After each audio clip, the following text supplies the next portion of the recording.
This is your life today. This is all the years and the days of... no. This is your life. This is how short your life is. This is eternity after this life. Makita mo to? Ito yung pinanganak ka. Ito yung nag-grade 1 ka. Ito yung nanligaw ka kahit illegal pa. Ito yung grade 6 graduate ka. Ito yung nag-high school ka. Nag-college ka, pero hindi mo natapos, nagtrabaho ka kagad. Nagkaasawa ka dito. Ngayon, senior citizen ka na, dito. Hindi mo sure kung hanggang kailan tatagal ang iyong buhay. This is how short our life is compared to eternity. And listen folks, after this, hindi ka lang basta mawawala sa mundo. May magpapatuloy na buhay. So either a life of suffering or a life with God. Either way. Because this is short. This is long. And nakakalungkot mang isipin na marami sa atin nag-iipon, nagtatrabaho, gumagastos para sa buhay na ito. Inuubos natin lahat ng dedikasyon natin para dito. Na hindi natin ikala natin masyado pa kasi tayong malakas, masyado pa tayong magaling, masyado tayong talented, masyado tayong mayaman. Na-enjoy natin ang buhay na ito na nakalimutan natin. There is a life after this. And guess what? Jesus, when He rose again from the grave, hindi lang ito yung inayos niya sa'yo. Ito actually ang unang inayos ng Diyos. Na magkaroon tayo ng access dito sa buhay na kasama si Jesus.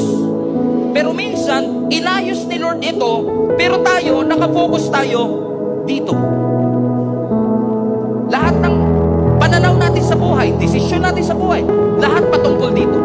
No wonder, minsan tinatamad ka magsimba, tinatamad ka mag-pray, tinatamad ka magbasa ng Bible. Hindi ko po kita hinuhusgahan. Wala lang po kasi tayong perspective na mahaba po ang buhay. But what you do here, your relationship with God here, will determine if we will have an eternity with our God. So folks, I want to remind you today, the grace of God came, He arrived, He saves us, and He lived para lahat po tayo ay magkaroon ng magandang eternity kasama ang ating Panginoon. My challenge to you is this. Walang guarantee na nandito ka pa. Wala tayong guarantee na nandito ka pa. Baka yung iba sa inyo nandito na.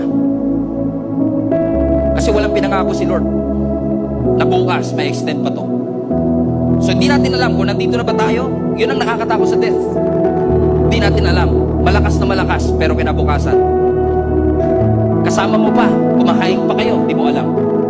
Minsan enjoy tayo na nakakalimutan natin what you do here, your belief here, your thoughts here, your decisions here will determine how you will have an eternal life with God. So I want to challenge you today, church. Make the most of your life. Prioritizing God. Huwag mo ipagpalit ang eternal sa temporal. Huwag mo ipagpalit ang ultimate sa immediate. Lagi mong i-prioritize na magkaroon ka ng investment dito sa buhay na meron tayo. And you don't have to sacrifice all of this for it, para sa saya na meron dito. Anong gusto ninyo?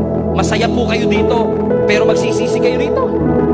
O di baling magsasuffer ako ng konti, magtitiis ng konti, mananampalataya, ibibigay ang buhay sa Panginoon para magkaroon ako ng magandang kinabukasan? Paano pastor? Pagkatapos niyan, wala naman talagang buhay after. Paano pastor? Kung wala naman talagang Diyos after this? Well, pag ako namatay, tas walang Diyos, hindi ko lang. Ikaw, naniniwala kang walang Diyos, tas pagdating mo sa langit, meron. Mas malaki yung risk mo kaysa sa risk ko. Amen? I would rather believe in God, knowing na ang ating Panginoon will take care of it.